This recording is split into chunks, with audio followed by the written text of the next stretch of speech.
Assalomu alaykum hammaga. Bugun Rossiya pravasi haqida ozgina ma'lumot bermoqchiman. Ko'pchilik so'rashyapti. Qanday yo'li, qanday olish tartibini.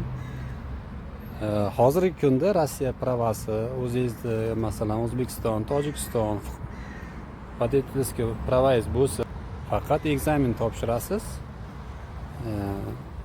20 ta savolga javob bera olsangiz, bu kunisiga pravani olasiz. Bunga xarajati zog'i bilan $100 ketadi.